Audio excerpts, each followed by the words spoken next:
How's it going, everyone? We just had the drop of the latest Final Fantasy VII Rebirth trailer, the Destined for Rebirth trailer, and it's very brief, it's only a minute long, but I don't know about you guys, I am getting incredibly excited for this game. Not to say that I wasn't excited for this game last year, but as we're getting closer and closer to the release of FF7 Rebirth, this is quickly becoming one of, if not my most anticipated game of the year. Now, I love the Final Fantasy VII Remake, and a lot of you guys may have been a little bit mixed on it. I think most of you guys probably really enjoyed it, but actually, When Final Fantasy VII Remake was announced, I got incredibly excited back in 2015. Obviously, the idea I had in my head, even when it was revealed, I was like, alright, this game's gonna take 8 million years to develop and actually come out. Actually, it was a relatively quick turnaround, all things considered from a Square Enix standpoint, given that during that time when that game was revealed, we were also in the midst of the development turmoil that was Final Fantasy 15. It took about 4.5 years for Final Fantasy VII Remake to come out. And obviously, click off this video if you want no spoilers, because, like, let's be real. If you're playing FF7 Rebirth, I don't give a damn what Square Enix is saying. Go play the remake first. But I remember leading into the release of that game back in March of 2020, the remake, that is.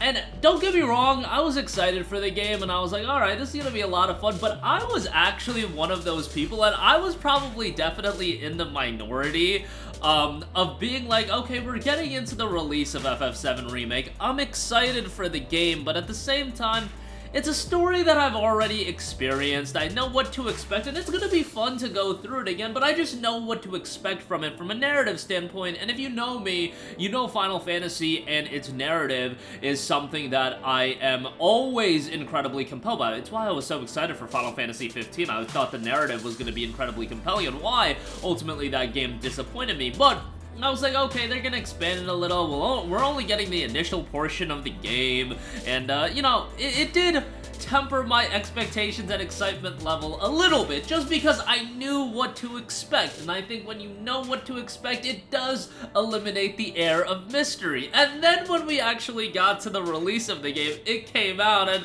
you know, a couple little birdies did speak to me. I didn't completely go into it without spoilers, you know. Screw my friend Alex, because he's the one that did it to me. I hate that man, but he's a good guy. And I remember getting a message from him, and he was like, yo, dude, and like, he just outright started spoiling. This is what that man does. He just outright starts spoiling things. He spoiled Attack on Titan for me, too. I hate that man, but I love him at the same time.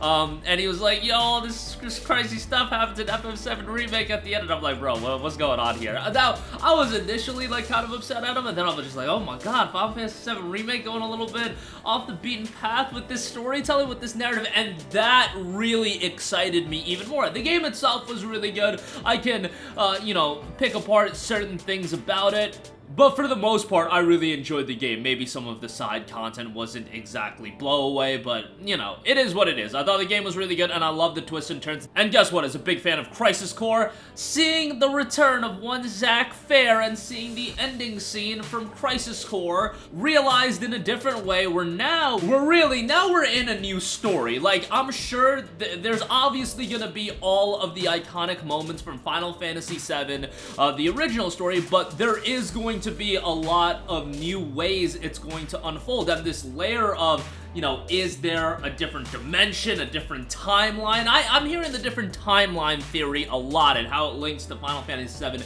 Advent Children, but what's incredibly exciting to me is that if you know where we're going into in the story of Final Fantasy VII Rebirth in terms of comparison to the original. Yes, it's going to be different, but they're going to hit a lot of the key moments. We're all building up to that moment everybody knows, and it's one of the greatest, maybe one of the saddest moments for some people in gaming history, and I don't know if it's going to transpire the exact same way. It probably won't, but what I do know is the developers and whoever's in charge of the narrative direction, they know the expectation level and the shock factor the original Final Fantasy VII had. They have to live up to that somehow in Rebirth, and I think with the original Final Fantasy VII, there was this air of shock and people didn't see it coming. Now, obviously, Final Fantasy VII came out when I was, I believe, a year or two old, so like, I didn't play it when it came out, but I generally know that everybody was shocked by that moment in Final Fantasy VII. You have to at least achieve something that delivers the same amount of emotional impact. I'm not saying it has to be straight up shock, but you have to deliver the same amount of emotional impact given that this narrative is changing, and I find that to be a daunting task to do. I would not want to be in the shoes of anyone involved trying to live up to the expectations in that.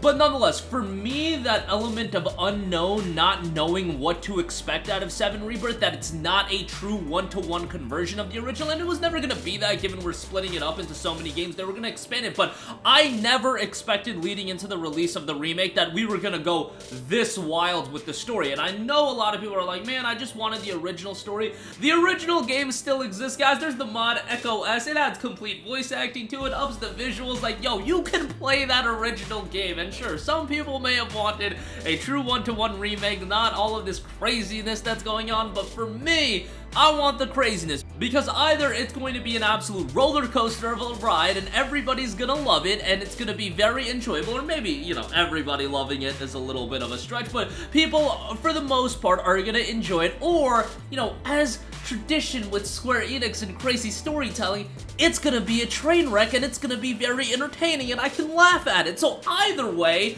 as far as being into gaming and enjoying things, I'm gonna win either way, and the gameplay, we already know that's really good, and it's gonna be expanded upon with Rebirth, and now you're getting into the open levels. It's gonna have a sizable amount of content, but really, like, let's be real. For me, in Rebirth, the narrative is what I'm here for, and I'm really excited to see how the story unfolds, and I'm gonna do my damnedest to make sure I don't get spoiled this time around, because yes, the 7 remake, I'm not gonna say it was ruined for me, because far from it. Like, while I did know what the ending was, going into it, I still very much enjoyed that game, and what they're gonna do with FF7 Rebirth, I'm excited for. And yes, I'm rambling about a 1-minute trailer. The trailers are incredible. Go see it. Like, it's a great trailer, and it really does a good job of, in a minute, getting me excited for the game.